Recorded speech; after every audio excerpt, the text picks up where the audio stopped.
تا حالا شده حس کنی آدما بعد از چند دقیقه حرف زدن با تو یهو سرد میشن؟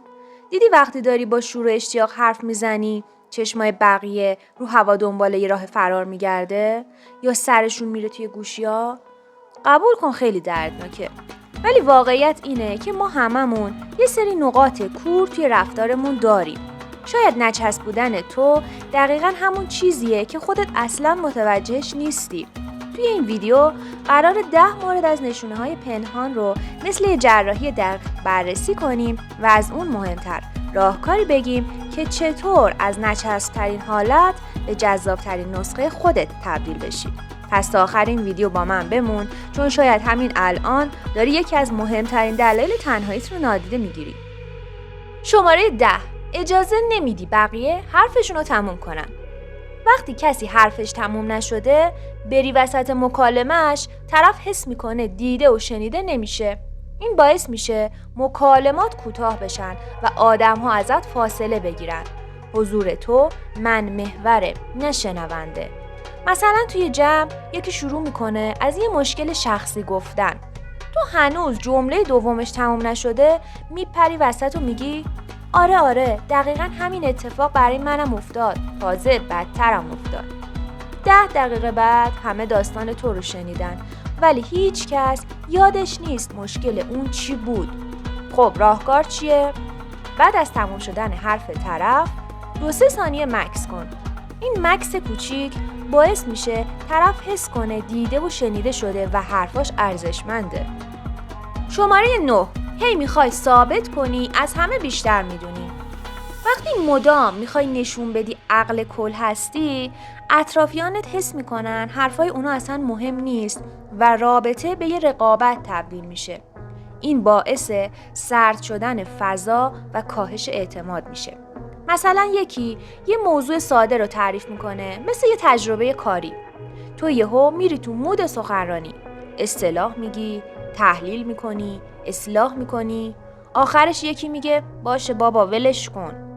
بحث تموم میشه، نه چون حل شد، چون بقیه خسته شدن. راهکار چیه؟ اینکه بفهمی همه چیز نیاز به توضیح نداره.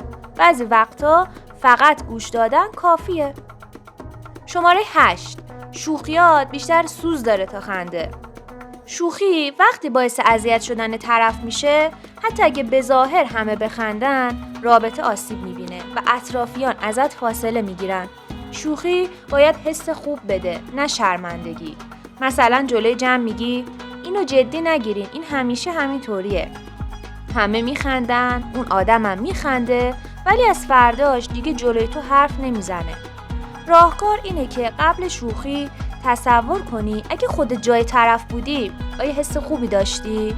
اگه نه دست نگه دار. شماره 7.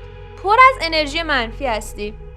غر زدن و بدبینی‌های مداوم تو باعث میشه آدم‌ها انرژیشون تموم بشه و از بودن کنار تو اجتناب کنن. حتی اگر نیتت خوب باشه تأثیرش منفی میشه. مثلا یکی با ذوق میخواد یه کاریو شروع کنه، میاد برای تو تعریف میکنه. تو هنوز جملهش تموم نشده میگی ببین واقع بین باش، آخرش یا بی پول میشی یا اعصابت خورد میشه. خب بحث هیجان خودش رو از دست میده و فضا سنگین میشه. راهکار اینه قبل گفتن هر جمله منفی از خودت بپرس این حرف قراره کمکش کنه یا فقط حال طرف رو خراب کنه. شماره 6. زودتر از حد لازم صمیمی میشی. وقتی خیلی سریع وارد مسائل شخصی میشی، طرف حس میکنه حریمش رعایت نشده و فاصلش با تو بیشتر میشه. اصطلاحاً میگیم زود دخترخاله یا پسرخاله میشی. مثلا طرف رو تازه فقط چند بار دیدی، یهو میپرسی راستی چرا تا حالا ازدواج نکردی؟ طرف یه ثانیه مکث میکنه، یه لبخندی هم میزنه، ولی جواب سربالا میده. بعدش فاصلش با تو بیشتر میشه. راهکار چیه؟ سرعت صمیمیتت رو با سرعت آشناییت با طرف مقابل تنظیم کن.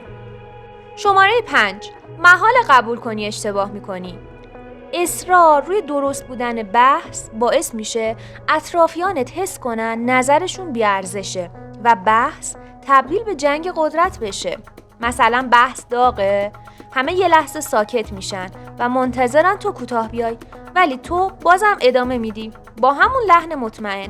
آخرش بحث تموم میشه، اما نه به نفع تو، به ضرر رابطه.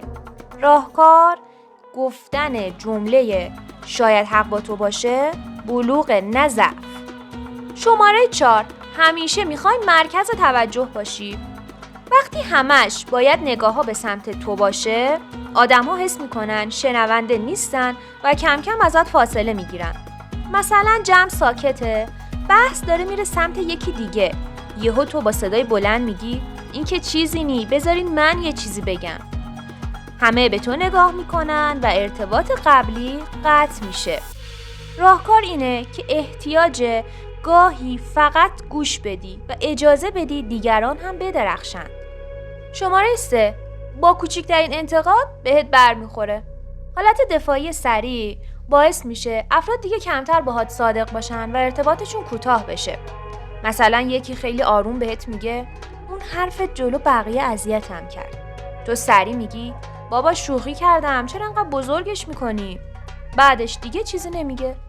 راهکار چیه؟ اول گوش بده، بعد فکر کن، بعد جواب بده.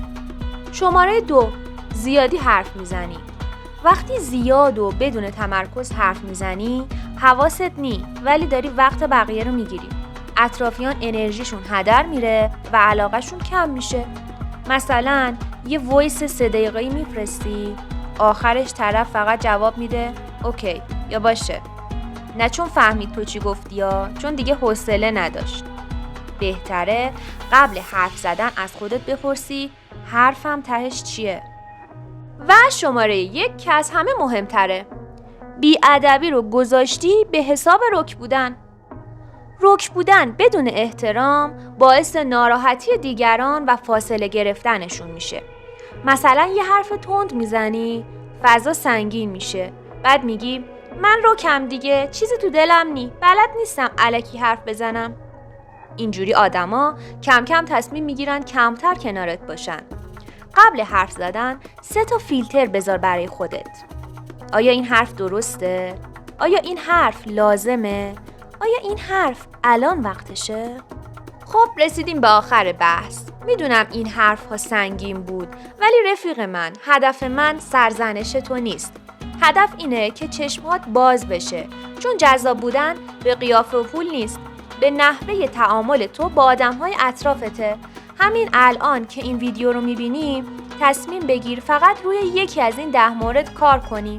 اگه فکر میکنی این ویدیو تونست نقابی از روی ذهنت برداره، حتما لایکش کن و تو قسمت کامنت ها به هم بگو کدوم یکی از این 10 مورد رو توی خودت یا اطرافیانت میبینی و دوست داری با کدوم راهکارها تغییرش بدی.